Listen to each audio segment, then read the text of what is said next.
Maaf Anggi, aku nggak bisa bantu Om beres-beres. Kasihan Dita dan Napisa. Anggi ke bawah lagi ya. Anggi mengecup bibir suaminya sekilas lalu berlari keluar dari kamar.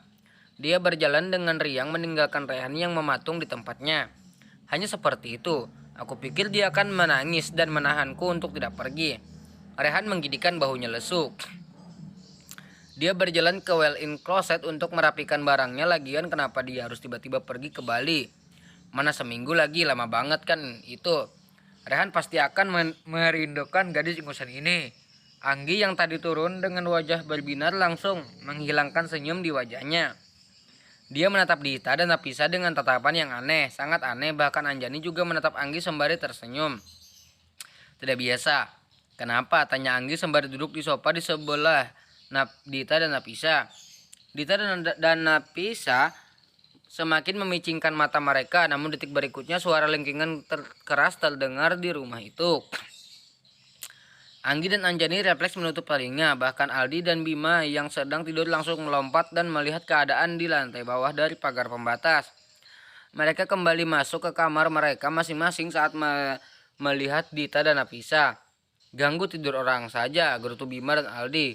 Anggi, kamu. Dita dan Napisa membekap mulut mereka sembari menunjuk wajah Anggi. Apa? Dita dan Napisa menatap pemandangan di depan mereka dengan tatapan luar biasa. Kedua gadis itu saling pandang dan dibuat terheran-heran. Bisa-bisanya Anggi menipu mereka. Pantas saja Anggi banyak uang dan selalu memakai barang-barang mewah. Ternyata gadis itu sudah menikah dan gilanya lagi, dia menikah dengan calon pewaris perusahaan terkenal. Belum lagi pria itu sangat tampan. Baru kali ini Napisa dan Dita melihat ketampanan yang paripurna bak seorang pangeran dari kayangan. Meskipun wajah pria itu terlihat tidak bersahabat, namun ketampanannya membuat Napisa dan Dita meleleh seperti gula yang dicairkan. Jangan lupa kabarin Anggi kalau udah nyampe. Nanti Anggi tidur sama ibu aja. Jadi Om gak usah khawatir. Rehan tersenyum. Dia menarik pinggang Anggi lalu mengusap dagu istrinya dan sedikit mengangkat dagu itu. Dia menghujani wajah Anggi dengan kecupan-kecupan manis. Terakhir dia nyampe mungil itu sekilas dan tidak lama karena dia tahu semua orang sedang melihat mereka dari jauh.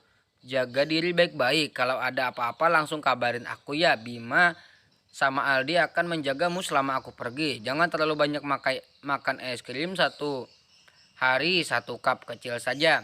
Anggi mengangguk. Dia memeluk leher Rehan lalu berjinjit dan mengacup bibir suaminya. Ya sudah Om, pergilah. Hati-hati, jangan lupa baca doa dulu. Anggi berusaha melepaskan tangan suaminya, namun sepertinya suaminya itu sangat enggan melepaskan dirinya. Dengan sedikit usaha, Anggi berhasil melepaskan tangan Rehan lalu memasukkan suaminya ke dalam mobil. Om Dito titip Om Rehan ya, kalau dia macam-macam tinggalin aja Om. Rehan di sana, buang ke laut biar nggak bisa balik lagi. Rehan memanyunkan bibirnya, tega-teganya Anggi berkata seperti itu. Sejahat apapun Rehan, masa harus dilempar ke laut juga. Dadah Om, hati-hati. Anggi melambaikan tangannya mengantar kepergian sang suami. Dia kembali ke teras rumah kembali. Tangan itu dikibaskan di depan wajah Dita dan Napisa. Kenapa bengong? Napisa dan Dita terperanjat. Mereka berdua menatap Anggi dengan wajah memelas hampir menangis. Kenapa kehidupanmu sangat sempurna? Mengira aku, Napisa berbicara sambil menarik tangan Anggi. Anggi hanya tersenyum. Kita lanjut ngobrol di kamar aja. Bu, Anggi ajak mereka ke kamar dulu ya. Anjani mengangguk. Nanti ibu akan suruh Mbok Jum bawa makanan ke atas. Yang betah ya di sini biar Anggi ada temannya. Dita dan Napisa membungkuk canggung. Mereka pikir keluarga Jaya ini adalah keluarga yang sombong karena kekayaan yang mereka miliki. Namun sepertinya mereka salah. Anjani terlihat sangat baik dan ramah. Dia juga sangat menyayangi Anggi. Sungguh beruntung Anggi ini. Lagi dan lagi Dita dan Napisa terperangah ketika memasuki kamar Anggi dan suaminya. Kamar yang didominasi abu dan hitam itu sangat kontras dengan meja belajar yang berwarna abu muda dan ada sentuhan warna pinknya.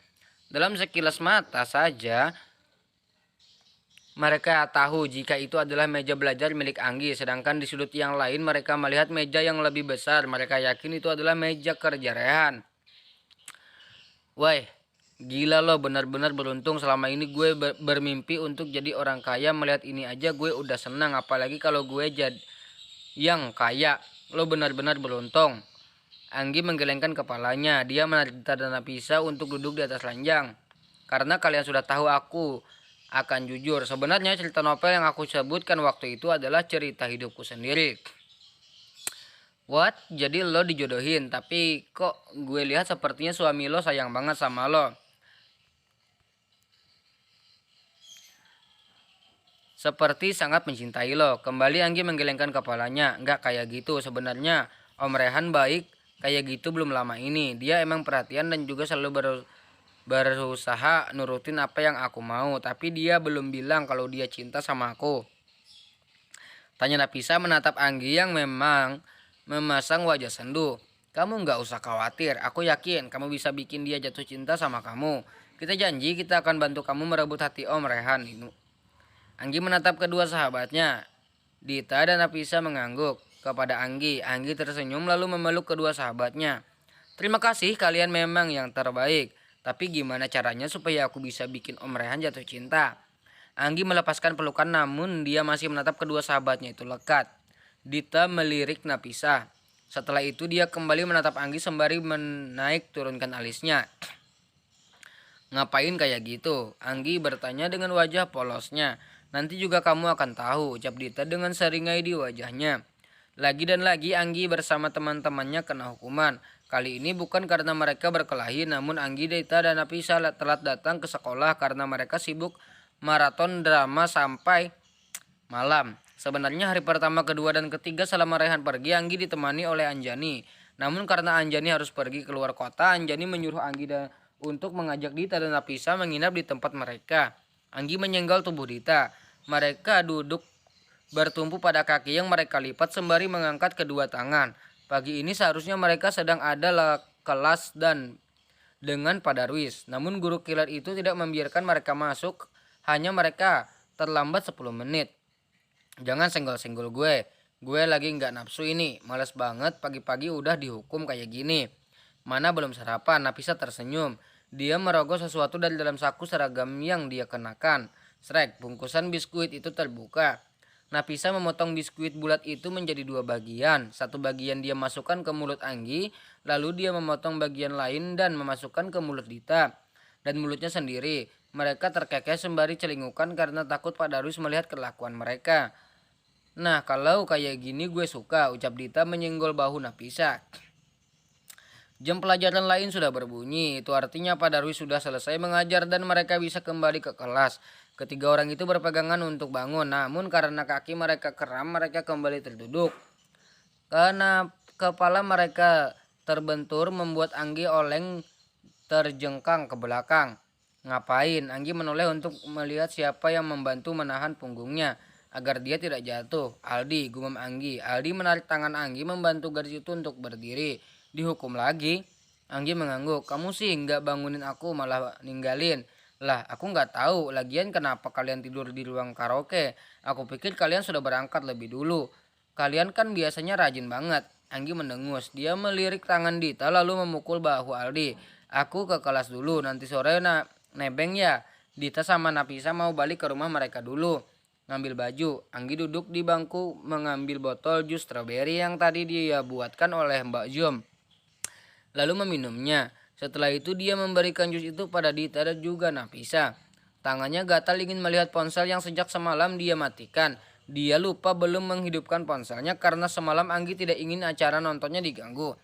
Begitu ponselnya hidup, sebuah panggilan masuk. Assalamualaikum, ada apa Om? Waalaikumsalam. Kenapa dari kemarin ponsel kamu nggak aktif? Kata Mbok Jum kamu juga tadi pagi nggak sarapan. Kenapa? Bosan hidup? Anggi menjauhkan ponsel itu dari telinganya lalu menatap ponsel itu kesal. Om, Anggi semalam maraton drama sama teman-teman Anggi. Tadi pagi Anggi telat bangun dan sampai di sekolah langsung dihukum. Untung ada Nafisa sama Dita, jadi Anggi nggak dihukum sendirian. Om tahu, kaki Anggi sakit. Mendengar suara manjanan sedih istrinya membuat Rehan tidak tega. Salahkan ayahnya yang memberikan proyek mendadak seperti ini. Rehan jadi tidak bisa mengawasi istrinya dari dekat. Sekarang sudah baik-baik saja. Sudah beli sarapan belum? Suruh Aldi belikan kamu makanan. Jangan sampai kamu sakit. Mbok Jom bilang dia memberikan kamu jus stroberi. Sudah diminum? Sudah. Anggi makan nanti siang saja. Sudah dikasih biskuit sama Nafisa. Om kapan pulang? Anggi kangen. Lusa Anggi ada pertandingan yang sama Kak Bima itu. Om mau nonton gak? Rehan tersenyum. Dia melonggarkan dasi yang mencekik lehernya lalu sedikit memijit lehernya Kikuk. Mendengar Anggi merindukannya, Rehan semakin ingin pulang dan langsung menemui istri kecilnya. Hatinya meronta-ronta meminta dia untuk segera kembali. Namun kewajiban dan tanggung jawabnya dalam pekerjaan belum selesai. Aku usahakan pulang saat kau mengikuti pertandingan itu, tapi tidak janji. Pekerjaan di sini masih banyak. Tuan, Rehan menoleh lalu menaruh telunjuk di atas bibir. Aku akan menghubungimu lagi. Nanti jangan lupa makan, jaga diri baik-baik dan jangan sampai dihukum lagi. Om juga hati-hati. Miss you Om, Rehan. Cepat pulang ya. Assalamualaikum. Waalaikumsalam. Rehan menutup ponselnya dengan senyum yang merekah. Dito yang melihat itu pun ikut tersenyum. Virus jatuh cinta ini memang selalu membuat orang yang berada di antara orang yang terkena virus itu ikut terdampak. Ada apa Dito? Anu tuan muda. Kalian sudah menunggu di bawah. Kita bisa pergi sekarang. Lagi dan lagi Anggi bersama teman-temannya kena hukum. Kali ini bukan karena mereka berkelahi, namun Anggi, Dita, dan Nafisa telat datang ke sekolah karena mereka sibuk maraton drama sampai tengah malam. Sebenarnya hari pertama, kedua, dan ketiga